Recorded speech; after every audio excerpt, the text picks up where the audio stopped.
जिनेंद्र बच्चों, आज का पाठ है पी फॉर पर्यूषण पर्व। आप सभी को कल से शुरू होने वाले पर्वाधिराज पर्यूषण की हार्दिक बधाई एवं मंगल कामना।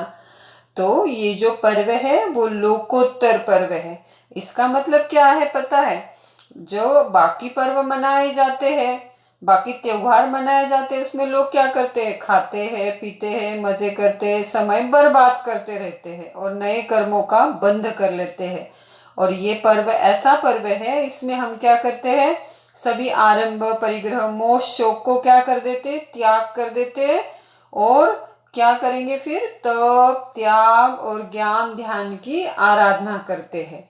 तो पर्युषण पर्व में हमें क्या करना चाहिए? तप, त्याग, ज्ञान ध्यान की आराधना करनी चाहिए। क्योंकि पता है ऐसी पर्व तिथियों के दिन मनुष्य चिरंजीवों के प्रभव का आयुष्य बंद होता रहता है। इसलिए इन पर्वों में हमें उच्चतम धर्म की आराधना करनी चाहिए। तो ऐसा आ रहा है हमारा पर्वाधिराज पर्युषण। अब पर्युषण के 3 नाम यहाँ पर बताए: पर्वाधिराज, संवत्सरी महापर्व और क्षमापना पर्व। अब इसे राजा कहा है। देखो, आपको राजा पता है ना, सबसे मुख्य होता है। तो ये भी हमारे आत्मा की वर्षगांठ है, आत्मा को पवित्र करने वाला सर्वोच्च पर्व है। इसके लिए इसे हम क्या कहते हैं? पर्युषण पर्व। और जो लास्ट दिन आएगा, लास्ट दिन को हम क्या कहते हैं? संवत्सरी महापर्व कहते हैं।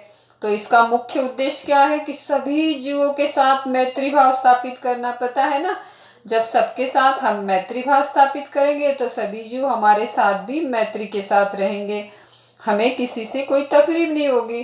तो संवत्सरी महापर्व की आराधना तीर्थंकर भगवान कौन कौन करता है? देखिए, संवत्सरी महापर्व की आराधना तीर्थंकर, देवी देवता, साधु संत और समस्त सृष्टि करती है। देखो, सारी सृष्टि, वृक्ष, सभी सभी जीव इस समय में क्या हो जाते हैं? आनंदित हो जाते हैं और सभी पर्व को मनाते हैं।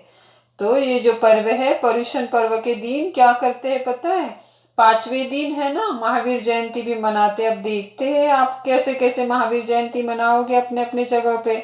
और नेक्स्ट डे पर्युषण पर्व में क्या क्या करना है? अभी आपको अंतगढ़ सूत्र का वाचन, कल्प सूत्र का वाचन बड़ी श्रद्धा से किया जाता है। और सबसे महत्वपूर्ण, आप सभी को तो पता ही है, पर्युषण में सबसे महत्वपूर्ण क्या करना आवश्यक है? प्रतिक्रमण करना आवश्यक है। तो प्रतिक्रमण करके हम सबसे क्या करते हैं? अपने दोषों की क्षमा याचना कर लेते हैं।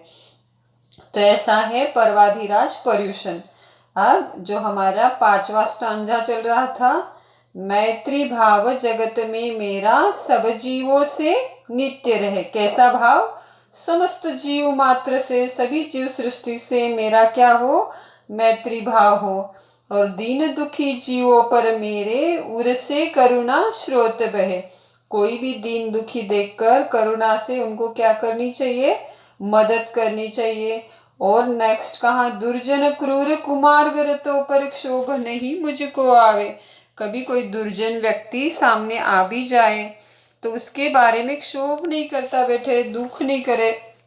और उनके प्रति कैसा भाव रखे? साम्य भाव रखे। मतलब शत्रु हो, मित्र हो, अच्छा बुरा कुछ भी नहीं, सबके प्रति कैसा भाव रहे? साम्य भाव रहे। तो ऐसी मेरी क्या हो जाए? परिणति हो जाए कि मैं हमेशा कैसा रहूं? साम्य भाव में रहूं। ऐसे मैत्री भाव का संदेश लेकर हमारा संवत्सरी महापर्व भी आ रहा है। हम सभी उसे जोश होश और उल्लास के साथ अपने अपने स्थानों पर रहकर मनाएंगे।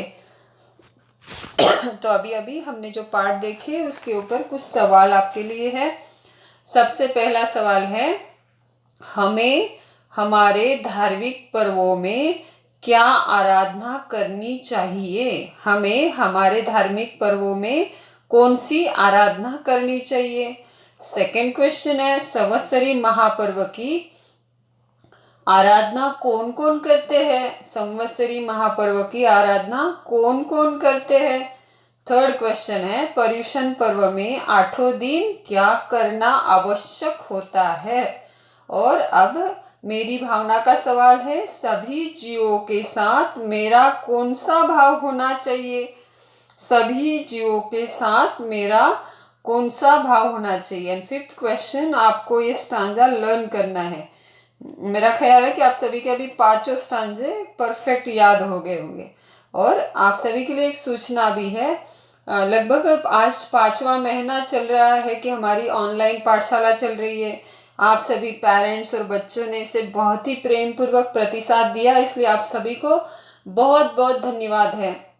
और हमारी ऐसी इच्छा है कि हम हो सकता है रविवार अगले मतलब संवत्सरी के बाद में रविवार या सोमवार को एक हम सभी जूम में या तो गूगल से सभी एक साथ मिलेंगे और क्षमापना पर्व मनाएंगे। तो उसके लिए हम सभी पेरेंट्स को इनवाइट करते हैं कि आपको एक विषय पर कुछ तैयारी करनी 1 मिनट के लिए, कि हम आपको चांस देंगे। चाहे तो आप आपका वीडियो भी मेरे पर्सनल मोबाइल पे भेज सकते हैं। आपको तैयारी ऐसी करनी है कि आपको ऑनलाइन पाठशाला कैसी लगी इस विषय पे आप बोल सकते हो, कोई धार्मिक स्तवन बोल सकते हो और एक क्षमापना के विषय में बोल सकते हो। तो इस तरह से हम सभी एक साथ अभी जूम या तो गूगल से संवत्सरी के बाद मिलेंगे। तो देखते हैं, उसके पहले आपके लिए एक एक्टिविटी भी लेकर आए हैं। देखो 8 दिन बड़े ही महत्वपूर्ण हैं। तब एक्टिविटी में क्या है, आपके लिए कुछ नियम भेज रहे हैं और उस नियमों में जो नियम आप पूर्ण 8 दिन के लिए पालन करने वाले हो उसके आगे डे 1 में टिक करके व्हाट्सएप इमेजेस में टिक करके आप क्या करोगे, रिटर्न भेजोगे। जो 100% आप फॉलो करने वाले हो उसको अभी टिक कर लो, और जो आपको बाद में जो जो एक एक दिन का लगे उस पे एक एक दिन क्या करें, ऐसे टिक कर करके आप क्या कर सकते हो, भेज सकते हो। तो आज आपको क्या करना है, आज जो भी नियम लेना है एक बार टिक करके ले लेना और देवगुरु धर्म की साक्षी से नियमों का पालन करना। और फिर रोज आप लास्ट डे में आपने जितने भी नियम पाले उसका टिक करके व्हाट्सएप ग्रुप पे भेज देना। तो धन्यवाद, फिर मिलेंगे। जय जिनेन्द्र, जय महावीर, जय आनंद और जय शिव।